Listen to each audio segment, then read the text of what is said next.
I think if there's ever been a moment to be from the border or to want to lead from the border, it is this one. Our country is begging for this leadership. They want to hear our perspective, and it doesn't matter what party we belong to. An El Paso native is looking to go beyond the border. Beto O'Rourke is hoping to become the next U.S. Senator for Texas. It's something a Democrat hasn't done in more than 2 decades. I sat down with the candidate in an exclusive one-on-one interview to see what he plans to bring to the table in Washington if elected. A Democrat is looking to turn a red state blue.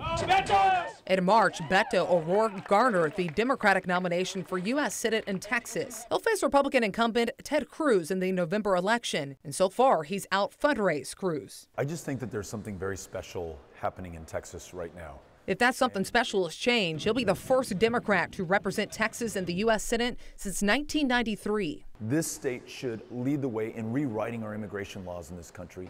An El Paso native, O'Rourke is familiar with the border, serving as the 16th District Congressman for the area since 2012. He made his way down to the Rio Grande Valley this week. Having the opportunity to introduce myself to you, and more importantly, to listen to you, understand. To meet with those who live just miles away from Mexico, an area that's now staffed with more National Guard troops after President Trump ordered them to help secure our borders. The border knows better than anyone that we don't need a wall to keep us safe. We don't need the National Guard.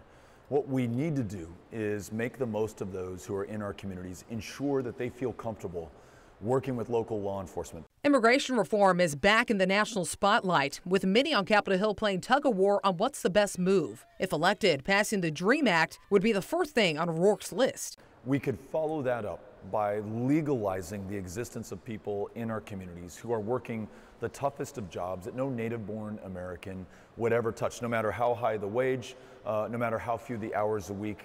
And when it comes to representing Texans, O'Rourke believes bringing someone from the border to Washington is what it will take to push this state forward.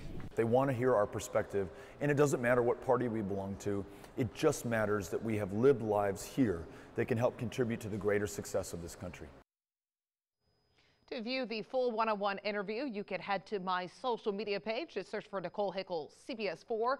You can also head to our website, valleycentral.com, under Connect to Congress.